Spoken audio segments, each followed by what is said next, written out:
Bisa jadi itu tanda-tanda COVID gitu, gejala COVID gitu, karena demam, ngilu gitu. Saya memang bilang namanya, sebentar. Iya,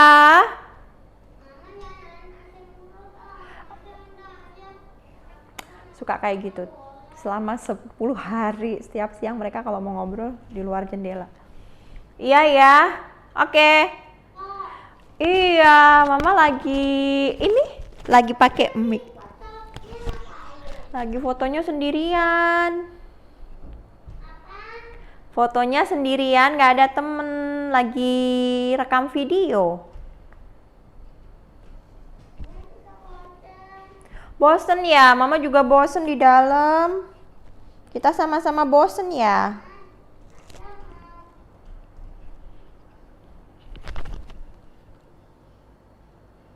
Mau apa? Udah dulu ya. Kasihan.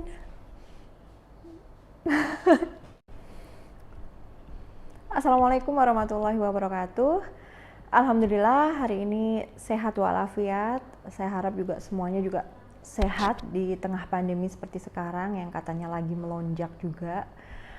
Dan ini adalah hari ke-10 atau yang ke-11 ya, hari ke-11 saya melakukan isolasi mandiri. Apakah saya terkonfirmasi COVID? Jawabnya belum tentu, karena saya juga belum melakukan tes swab atau rapid antigen dan tes-tes yang mengkonfirmasi saya mengalami penyakit tertentu. Jadi awalnya seminggu yang lalu, sebelum Natal ya, 5 hari sebelum Natal, pokoknya pas weekend sih, Sabtu Minggu, jadi saya merasa kurang enak badan, meriang, demam, dan badan ngilu-ngilu itu hari Minggu siang.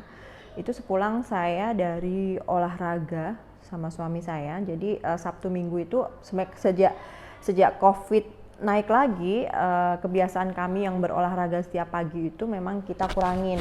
Jadi baru hari Sabtu itu dan hari Sabtu pagi dan Minggu pagi itu kita jalan berdua. Yang hari Minggunya itu sama bertiga sama si sulung. Memang sih di 2 hari itu tuh kita jalannya tuh kayak terforsir banget gitu, yang biasanya kita jalan santai gitu kan. Dan memang terakhir waktu terakhir kita jalan olahraga itu tuh memang saya sudah punya target gitu kan. Saya harus berapa putaran, harus berapa kilo dan lain sebagainya. Tapi kan udah terjeda lumayan ya 1 bulanan sejak COVID naik lagi. Jadi kita nggak olahraga, terus tiba-tiba pas 2 hari itu olahraga dan lumayan tapi saya tetap udah dari hari pertama saya demam, saya udah isolasi mandiri. Maksudnya saya udah jaga jarak. Iya.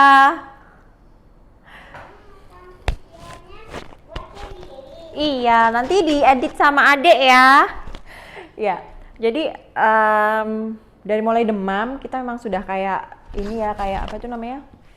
Sejak pandemi udah kayak yang otomatis kalau ada yang kurang enak badan, untuk orang dewasa ya, saya, suami sama pembantu yang di rumah, kita langsung jaga jarak dari anak-anak, dari orang yang ada di rumah gitu. Nah, sorenya itu sempat saya hubungi dokter lagi, dokter yang berbeda, dan dokter bilang bisa jadi itu gejala COVID gitu. Terus saya disuruh harus cepat ini tes swab gitu. Nanti kalau negatif tunggu 5 hari lagi dites lagi. Aduh gitu. Memang saya ada niat sih memang untuk tes rapid gitu kan, atau rapid antigen gitu, karena pengen banget pulang kampung tapi belum bisa kesampaian. Nah, karena pertimbangan juga rame banget kemarin liburan itu yang mau Natal itu, sampai antri-antri gitu. Terus waktu online untuk mau swab tuh juga antri. Baru sekitar 5 hari bisa dapat lagi gitu, atau kalau bisa cepet besok tes tapi hasilnya tuh nunda lagi, dan saya nggak punya waktu buat nyari lab mana yang bisa cepet gitu kan. Selain itu juga suami tuh kebetulan nggak bisa nganter karena ada lengannya juga kesleo gitu. Dan saya sebenarnya kondisinya sehat-sehat aja sih, kayak cuman biasa aja gitu. Setelah demam turun semuanya sih nggak ada masalah. Nah, Ketika dibilang itu sama dokter, rada-rada khawatir juga kan, sampai kenapa harus tes. Jadi hari ini tes, kalau negatif nanti 3 hari 4 hari tes lagi gitu. Kebayang aja sih gitu, maksudnya aduh udah parno dulu, langsung kayak down gitu kan. Tapi nggak apa-apa gitu. Terus bener, awalnya enggak, ini salah gitu. Awalnya saya yakin aja gitu. Terus waktu dari kondisi yakin itu saya mikir nih, apa ya yang bocor dari prokes, protokol kesehatan yang saya jalani gitu kan. Karena saya memang yang selagi suami ke kantor, kalau suami kan jelas dari rumah ke kantor gitu kan, jelas gitu apa itu namanya, kemana-kemananya gitu. Nah kalau saya kadang kan memang keluar, kadang ngambil uang di ATM, karena kalau nitip ke suami juga kadang adalah gitu loh, yang lama-lama memang kesininya kita nggak begitu strict banget sih masalah harus gini. Saya juga udah berani belanja ke minimarket dan lain sebagainya. Nah kebetulan memang saya pikir, yang pertama bocor tanda kutipnya itu, saya bosen di rumah waktu itu, dan saya harus ngembaliin yang namanya rapot anak-anak. Bukan ngembalikan karena kita baru pindah kan, nggak baru banget sih, cuman rapot anak-anak itu masih kepegang sama di rumah, sedangkan mereka mau rapotan gitu kan, diminta sama sekolah yang baru. Jaraknya itu sekitar 1,5 km sih sekolah anak-anak. Nah karena saya bosen, saya pikir siang tuh kan sepi, daripada saya ke sana naik kendaraan, naik motor, dan kondisi juga mendung, saya jalan kaki bawa rapot yang sekarang tuh gede banget gitu, rapotnya anak-anak sekarang gitu rapotnya. Saya jalan kaki, dan saya nggak izin sama suami gitu. Izinnya setelah pulang kalau nggak salah. Pokoknya ini nggak apa-apa lah, orang cuman ke situ jalan kaki, saya bosen gitu. Dan saya juga meminimalisir untuk memegang atau apa di fasilitas itu yang pertama.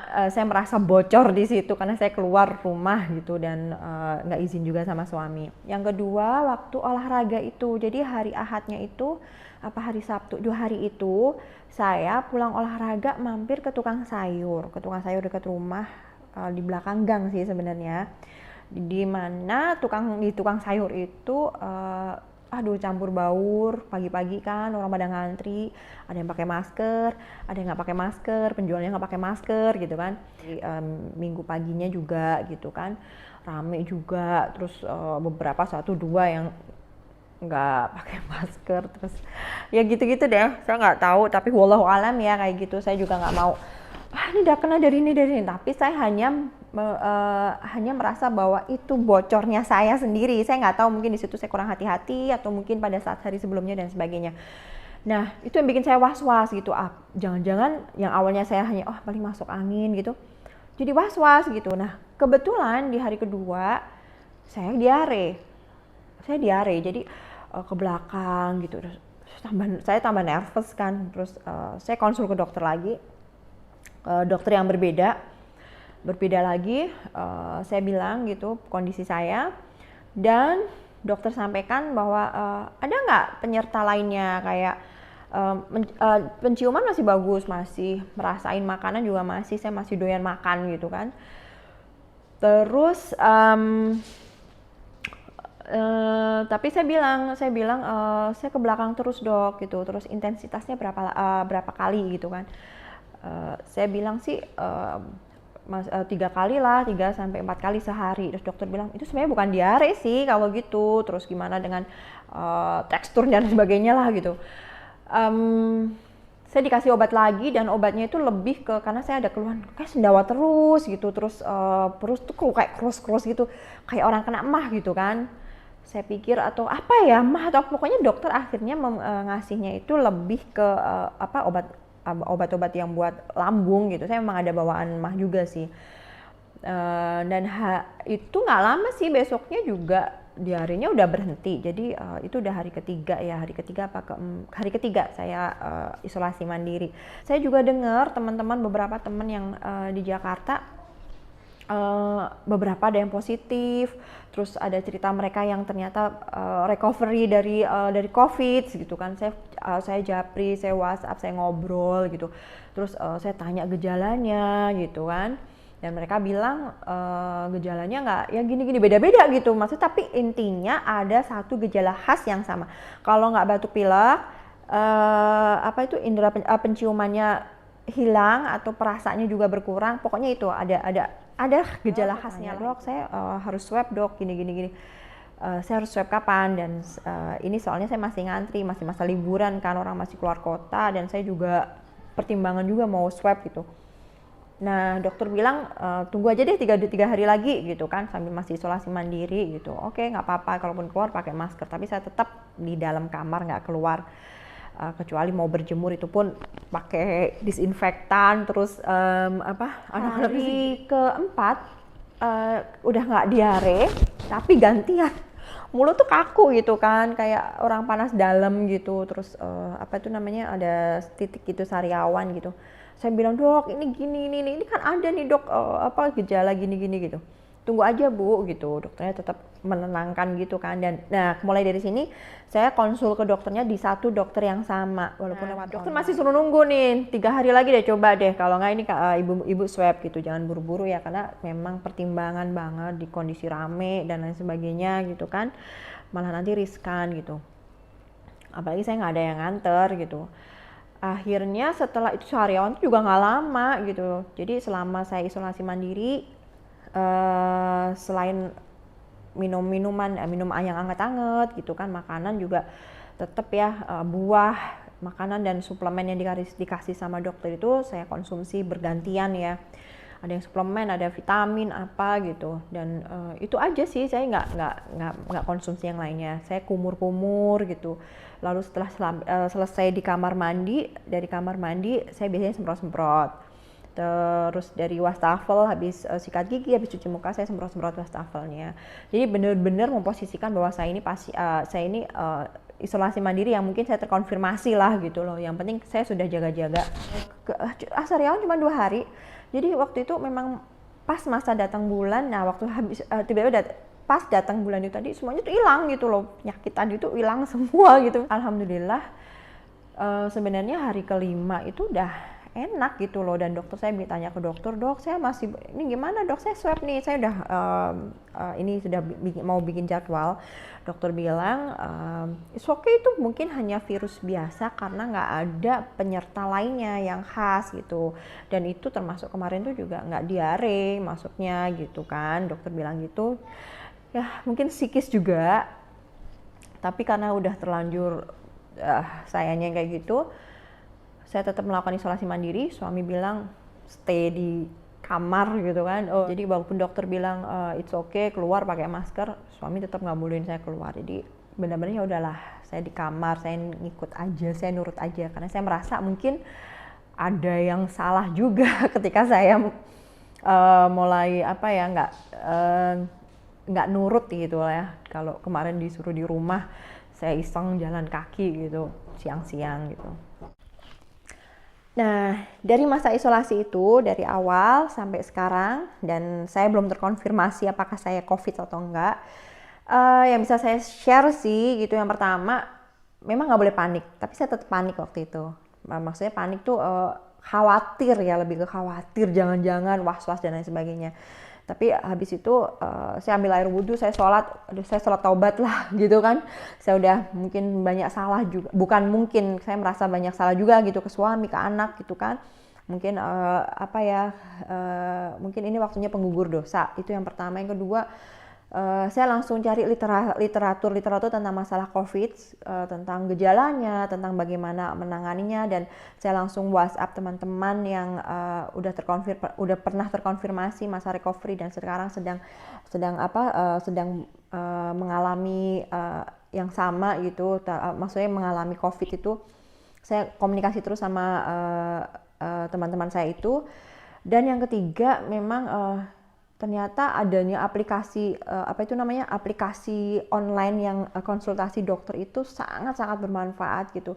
Itu satu sisi menenangkan juga, dan di sisi lain kita juga bisa bisa tahu langkah-langkah apa sih yang harus kita lakukan gitu. Dan tips saya, kalau kita pakai aplikasi dokter kayak gitu, kita bisa kok pilih satu dokter. Jadi mungkin pertama-tama kita cari deh satu dua pendapat mana yang bisa bikin kita nyaman. Lalu kita konsultasi tiap hari kalau butuh, kalau diperlukan itu dengan dokter yang sama. Itu kan nanti ada pilihan chat ulang gitu ya biasanya. Nah, kita tinggal lihat aja jadwalnya dia gitu.